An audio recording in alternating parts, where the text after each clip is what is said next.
All right, we'll keep going now. Here's a really basic picture of like some N's and some O's combining together to make some NO's. And by the time we're done learning chemistry, if you don't know what the heck this picture means, I'll have failed you if you don't know what this means eventually. And maybe you already do. Right? This right here is nitrogen gas. And these two molecules right here are two different molecules of oxygen gas. And they've undergone a chemical reaction to form a chemical called nitrogen dioxide. So eventually we're going to learn about how that changed and what we can see. One of the things that I'd like to do here, I have it on this page, is talk about observations, because that's really where I started this. So, I mean, things you can highlight would be these two words here. We've got the word qualitative, we've got the word quantitative. And really, that's what scientists do when they study change. They break things down into one of two categories: qualities and quantities. Well, what is a quantity? Anybody know? What's a quantity? Yeah, an amount. A quantity means that you have a numerical number value you can attach to it. A quantity involves numbers. Let me give you an example. Sometime later this week or next week, we're going to do our first lab. I might ask you to make some observations. And one observation you might make is that something weighs 11.7 grams. That's an observation. And that's how heavy it is. That's its weight. I might ask you to make an observation about how hot or cold it is in the room. And you might say that it's 20.3 degrees. Does that make sense? Those are quantitative observations. And as those change, we make observations on that, right? I mean, we even do that in everyday life. We notice how hot it is outside and go, oh my goodness, it was 33 today, right? I really wish it would come down in temperature, right? Like, in a way, that's science. That's making an observation. So that's a quantitative observation. A qualitative observation, it still involves you noticing stuff, but there's just no numbers attached to it. So let me give you an example. You are wearing a red shirt. It's an observation, but there was no number attached to it, right? Whereas I could say that this pen weighs 5 grams. You guys see the difference between the two? One of them has a number and one doesn't. So there's a lot of things that in chemistry we're going to want to observe. For example, does matter change phase? Do you guys know the 3 phases of matter? Solid, liquid, gas. Yeah, if you don't know them, you could write them here. Solid, liquid, gas. I mean, that's an example of change. Sometimes things produce a gas. There's another example of a change. I'll talk about this word later. The word is called precipitate. Actually, let's talk about it now. Sometimes when we combine chemicals together, it actually makes kind of like a cloudy, murky looking kind of, I don't know, cloudy, murky stuff. Okay. And we call that in chemistry a precipitate. You guys heard the word precipitation as like rain? It means something different in chemistry. So I'll show you this in the lab one day. I'm going to combine chemical 1 and chemical 2 together, and it's going to look kind of like this when we're done, where all of a sudden like cloudiness appears. That's a good example of change. Smell and odor, color change, release of energy. These are all things that chemists would want to observe. Does that make sense? Some have numbers and some don't. Well, I mean, as we're observing, then we're going to want to observe certain types of properties, right? And we can actually break those properties up into 2 categories as well. You've got things that are physical properties and things that are chemical properties. And have you guys heard these words before? Or is this new information to you? I'm nowhere near as familiar with what you've learned in grade 9 previously as I am. You guys are not shaking your heads here. Have you guys heard these words before? Physical and chemical properties? Okay, never mind. Okay, we'll start from the beginning then. I don't know what you guys have learned in like grades 6, 7, and 8, so sometimes I'm not really sure what's familiar or not. So give me a reaction, okay? Like tell me, or say, no, I've got this. Okay. If I talk about a physical property, those would again be things that you're typically like that you're looking at and that describe its appearance. That's the really key word here. Like say color is a good example. That's an appearance property. What does its color look like? Or is it magnetic? Another good example of a physical property. Whereas a chemical property, it describes how it reacts with other things. Like a physical property is like just on its own. Just all by itself, what is it like? But a chemical reaction is like, well, what happens if I take A and B and put them together? how does it react with them? Does that make sense? Let me do a different example. I might look at someone and say, you're wearing a red shirt. That's a physical property because it's just about one person. But if I were to say, well, how do these two people interact with each other? Are they friends? Do they not like each other? I don't know, right? That'd be more of a chemical property as to how do these things interact. That's actually a really good word. How do other things interact? So like, for example, its ability to burn, that's really, can it interact with a flame? Does that make sense? Its reaction to water, I think, is pretty self-explanatory. That's how does it react when it's with water, right? So do you guys feel like you get the concept here? So isolated properties versus, well, what if I do this? Which, I mean, isn't really that a part of science too, right? If the point of chemistry is to study change, then don't people just get the curiosity, get the better of them and say, okay, this is really cool by itself. What if I set it on fire? Right? Like, isn't that the natural tendency for some people to just, be curious? What if I take this and combine it with this? Right? In our chemistry lab, we're not going to willy-nilly combine things together because sometimes those are very dangerous. I can give you a lot of examples in history of scientists who they didn't really know what they were doing. If anyone ever heard of Marie Curie, she died of radium poisoning because she had no idea what she was working with. She was just messing around and exploring different isotopes of radium and eventually a chemical called curium, which they named after her. And she didn't realize that it was actually slowly poisoning her. She was just messing around with it, right? So we don't just explore willy-nilly, but hopefully you get what I'm saying here, my point, right? Is that, okay, let's move on. Okay, so if you've got physical properties, then we can talk about how those physical properties can change, right? So a good example of a physical property changing is the state of matter. And you guys have probably all seen this at some point before, but I don't know, let me know if not, right? Like, if something goes from a solid to a liquid, that's melting, right?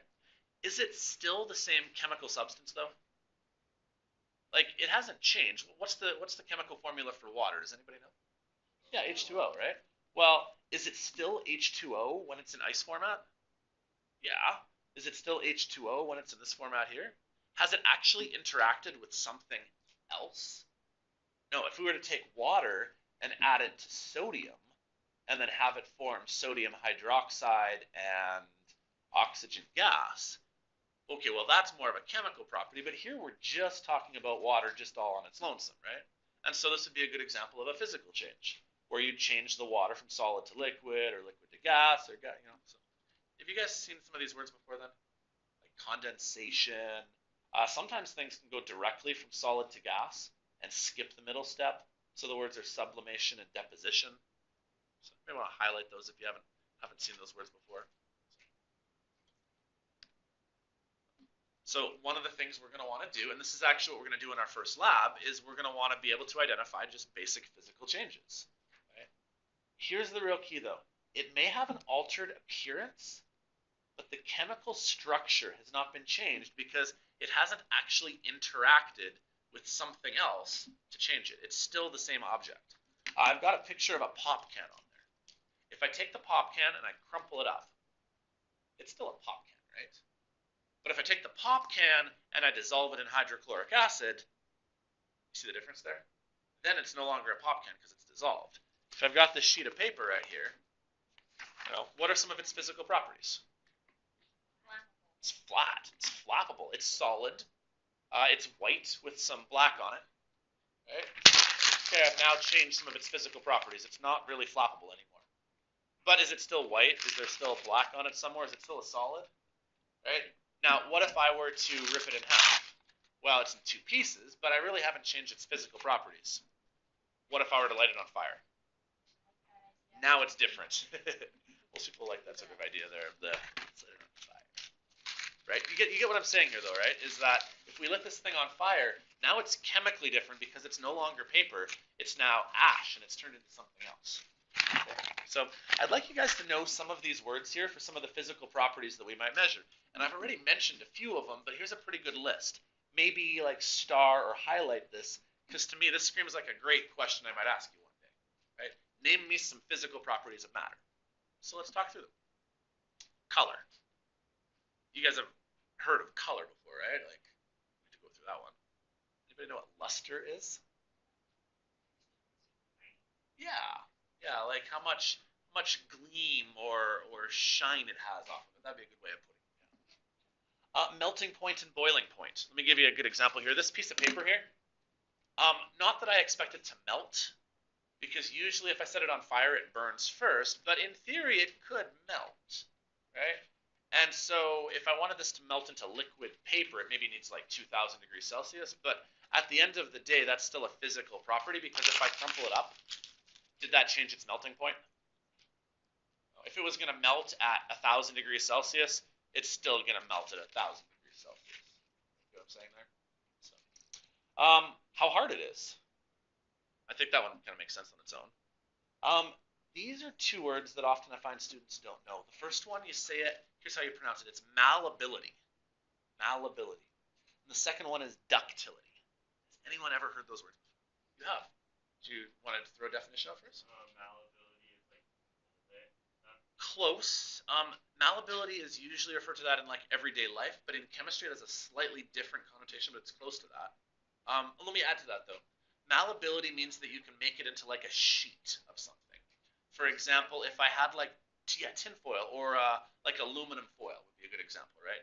Aluminum can be put into a sheet of something, and then you can bend that sheet around though. That's where the malleability part comes in, right? Not everything is malleable though. Like for example, oxygen gas. We're now breathing in oxygen gas. Can I take the oxygen gas and like bend it around in that same sort of way? Not really, but this piece of paper is highly malleable because it can be put into a sheet format and I can bend it around. You know what I'm saying? I'm wasting a lot of paper here. Okay. Has anybody ever heard of the word ductility? Oh, by the way, that would have been a great example of what you should write down, right? Malleability, like bend, bend, mold into a sheet. This is the really key word. It needs to be able to make like, it doesn't necessarily have to be a metal specifically, but yeah, if you can put it into a sheet of something, like nice and flat and thin, that's malleable. And then you can mold it. Yeah, because that would be a different property, right? Like melting point and boiling point would be independent physical properties. Okay, ductility. Ductility is the ability for something to be put into a wire. Ductility is the ability for something to be put into a wire. Not everything can do that, but like say copper is a good example. We can actually like braid copper in wire format, and then usually as a logical extension, once it's in a wire form, we usually put electricity through it. So ductility is can you bend it into a wire? And same concept. Then once it's ductile, usually it has some flexibility to it, right? Like here's kind of a wire, right? Is this ductile by having the ability to move around like that? Yeah. Junior session, Jessica Robertson and Lydia Bond. Please come to the office. Well, let's talk through the other ones. And Lydia Bond. A few of these you probably know. My goodness. Okay. Crystal shape. I mean, just in a way, like shape on its own. You know, is it a triangle? Is it a square? Is it a circle? Now, we're so far, starting in grade 9 here, from knowing what a crystal shape is going to look like. But I'll try to draw you a couple of pictures here just so you have an idea of what it looks like. Sodium chloride, NaCl. You guys ever heard of this, NaCl? It's salt, yeah. Salt usually has what's known as a crystal lattice shape, where it basically it alternates and it goes 1 Na, 1 Cl, 1 A, 1 Cl, and it alternates. See how I've got an alternating pattern? And it's got a shape where like everything bonds kind of like this. Megan, right? Can you close that door for me, please? Oh, never mind. He's on it anyways. Sorry, this is getting loud there. That would be one example of a type of shape.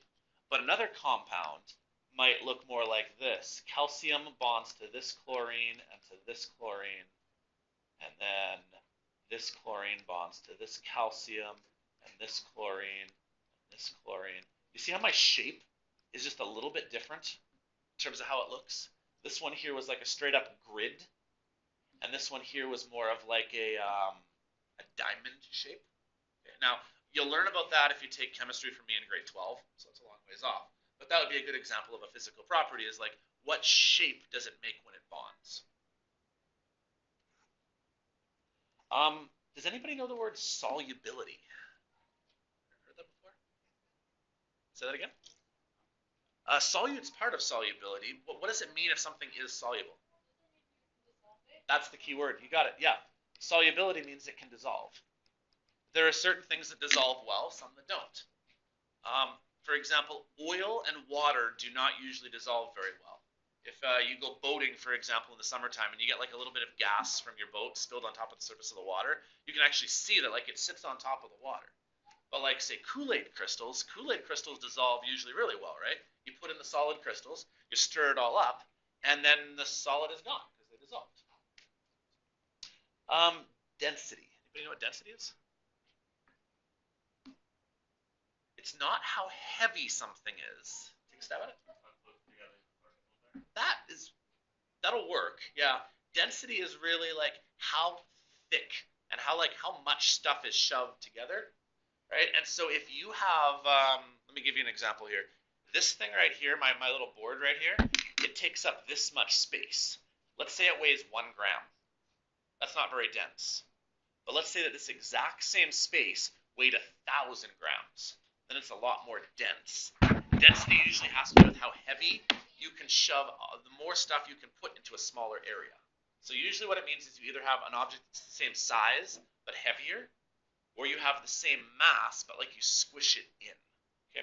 This paper right now is not very dense because it's very spread out. But if I were to crumple it all and try to squish it in there, now I've made it more dense. Does that make sense? So like you're right in terms of how you put that, but like there's 2 parts to it. Density is about how much mass there is in the amount of space there is. That's how we define density. How heavy is it per how much room there is. For anyone who's like a comic book kind of fan, Superman is not able to see through lead. Have you ever heard that before? Okay. The reason why is that lead is a very, very dense material. There's a lot of lead packed into a small spot, and so that's actually, I mean, not that Superman's real, but that's why when you go to the dentist, you ever had to take like the x-rays and they put the vest on top of you? They put a lead vest on top of you because it's so thick and so dense that the x-rays can't get through the lead shielding and cause you cancer and stuff like that. Does that make sense? So that's density. And then the last one is conductivity, which basically will it conduct electricity. Do you guys feel like you have a good sense of some of these physical properties? You know what I'm talking about? Okay. Hopefully in our lab, we're going to test a few of these. And so I'm going to give you a substance, like, say, paper, and I'm going to ask for you to describe some of its properties. So, I mean, color, white. Luster, not very, right? Whereas if I gave you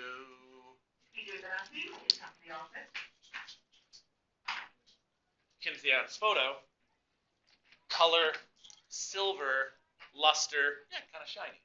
You know what I'm saying there? So that'll be one of the things I'll ask you to do is talk about physical properties. Okay. Here's another list that just I pulled out of your textbook. You can read through it if you want. I'm not going to take time to do that. Okay, well, the opposite of, not opposite, they're really not opposites. It's almost like they're 2 sides of the same coin. But you've got physical changes, which we just spent a lot of time talking about. But now we got to talk about chemical changes. How does this item interact with this item? Right? I mean, these 2 don't really react with each other very much at all.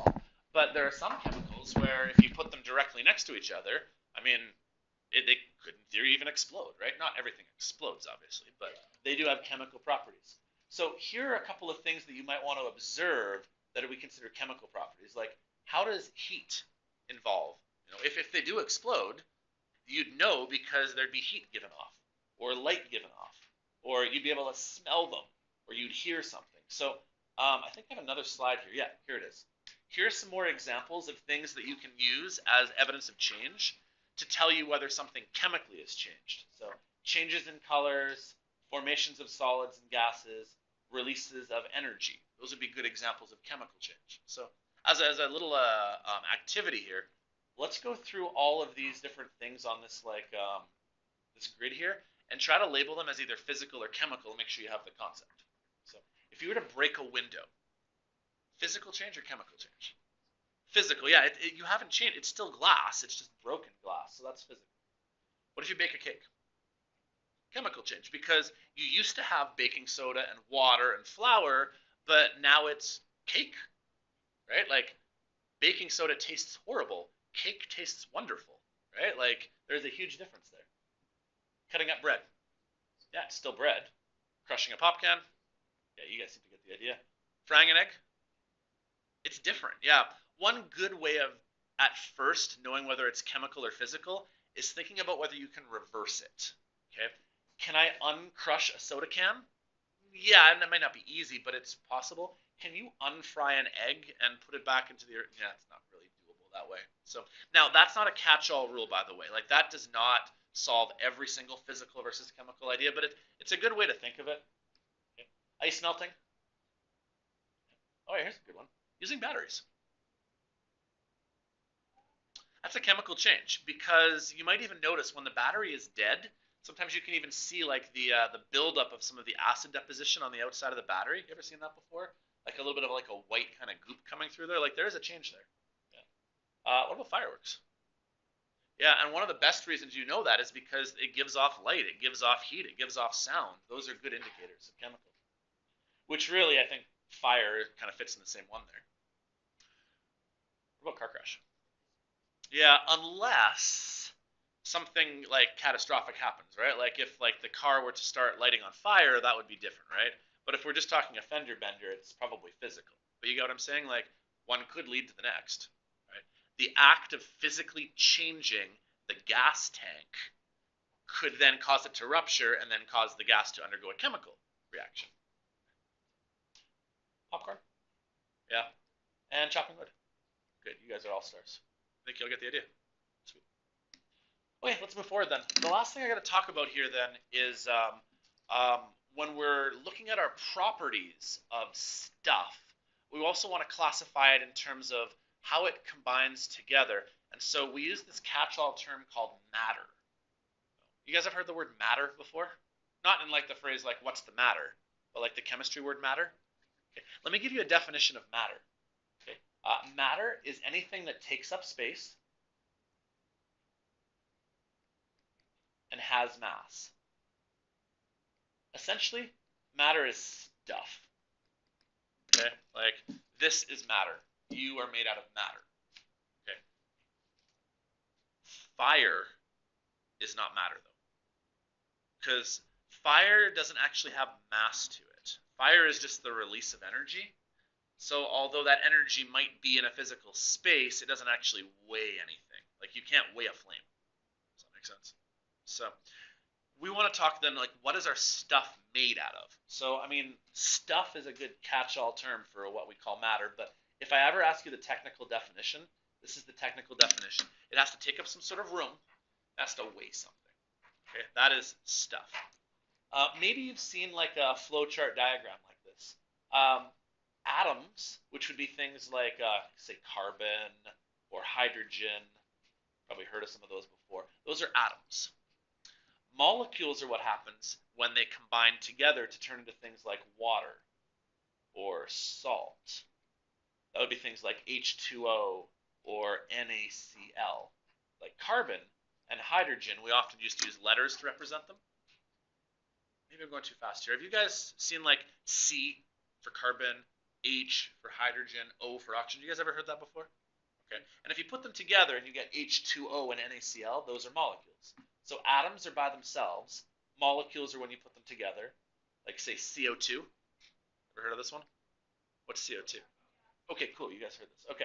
So those are kind of the basic building blocks of matter. And really, it can either be a substance or a mixture. So I'm already kind of showing you this right here. Elements would just be like something that's pure. Like this is pure gold. This is the same thing all the way through. See in the picture here how it's just yellow dots all the way through? It's a pure gold. It's all it is, just one atom all the way through. Whereas this compound here, this would be probably like salt, NaCl. I already drew you this picture actually. The greens could be Na, which is sodium. The purples could be Cl, which is chlorine. And so it would go sodium, chlorine, sodium, chlorine, sodium, chlorine. And this guy right here, see how it has like a very distinct pattern to it? That pattern gives it its unique identity, and this would be salt, for example. That would be a compound. Or these ones right here, This could be like water, where it goes white would be hydrogen, and then red could be oxygen, and it goes H2O.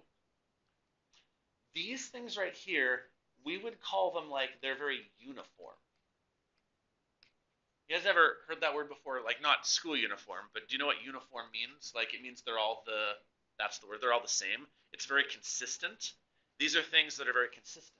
But mixtures are where you take two things that are different and you combine them together.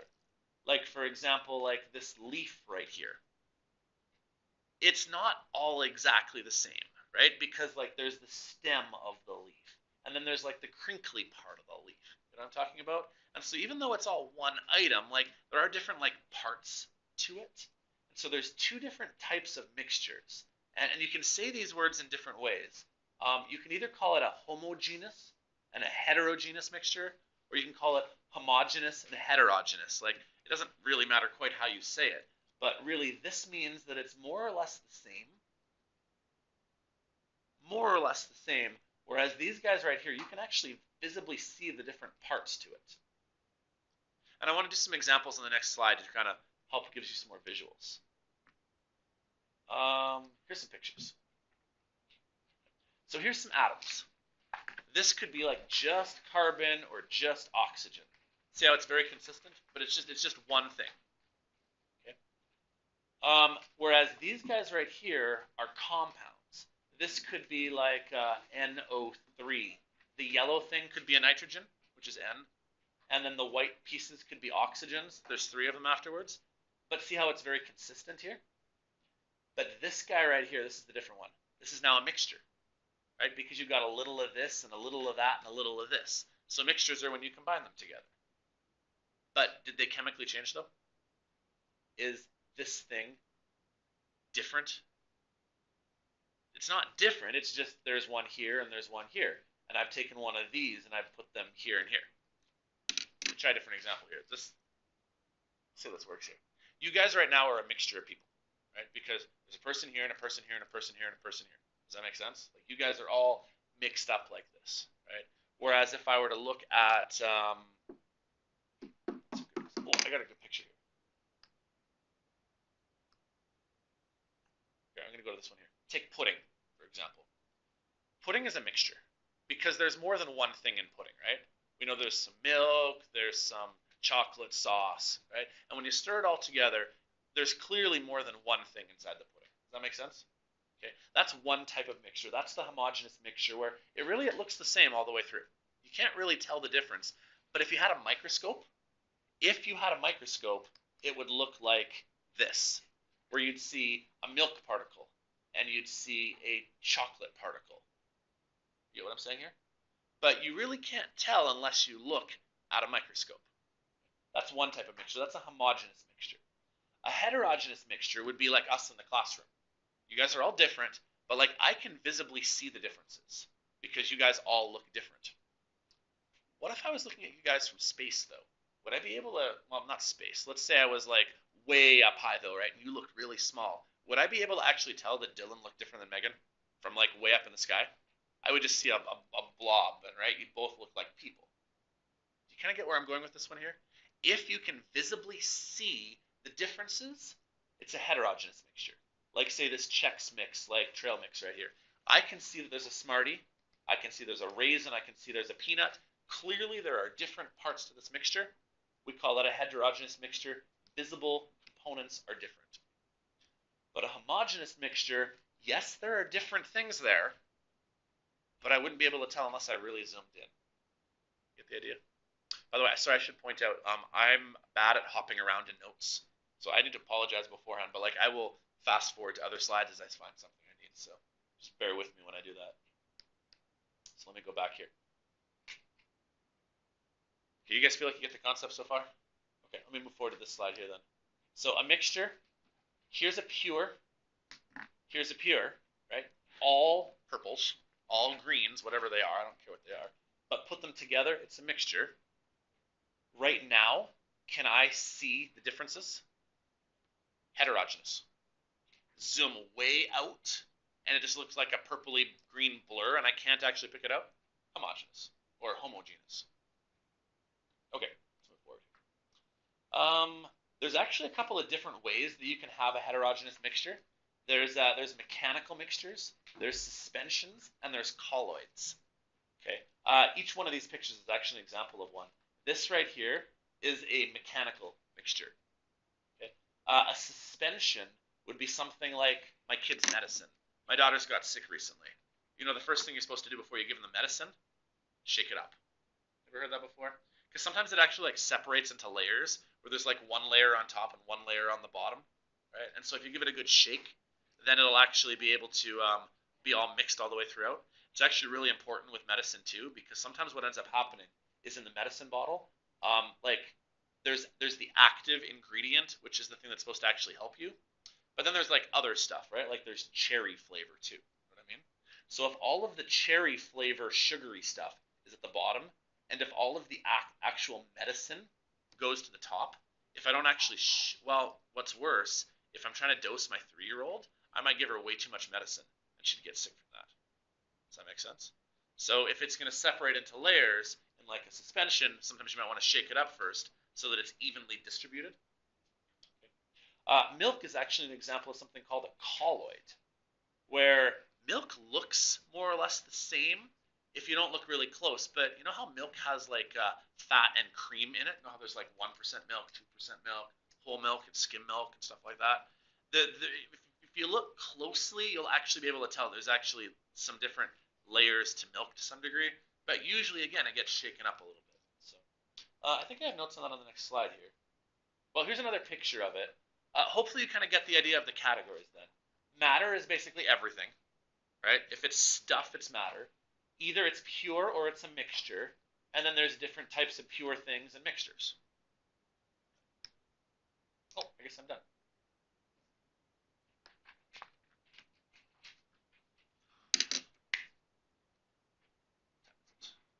Oh, we still got some time here. Anyone have any questions so far? Okay, let's do a summary of what we learned then. What would like to do this at the end of class? So we should have covered a few different things. First thing we talked about, we spent a lot of time on chemical and physical properties. And I really get a sense looking at you guys here that you really get that concept, right? You seem to know whether something is physical, whether it's really just a you by itself thing, or what happens when I take something else and it interacts with it and it actually changes chemically, right? That's the first thing we spent time on.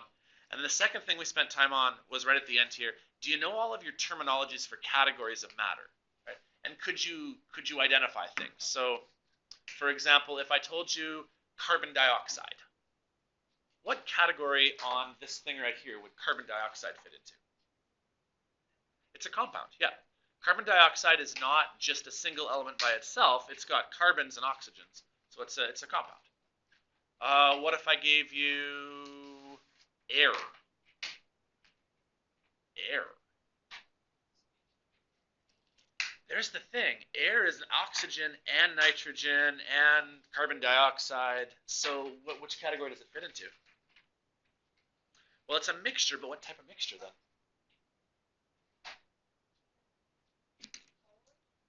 Well, these are ones right here where they get separated a little bit and you have to mix them together.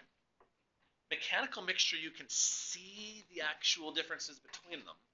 Can I see the oxygen and nitrogen particles and like identify them? Air is actually a solution, which sounds really weird because when I think of solutions, I often think of like liquids, but technically air is a solution. Does that make sense? What else could we use? Orange juice. Where would you put orange juice? Good point.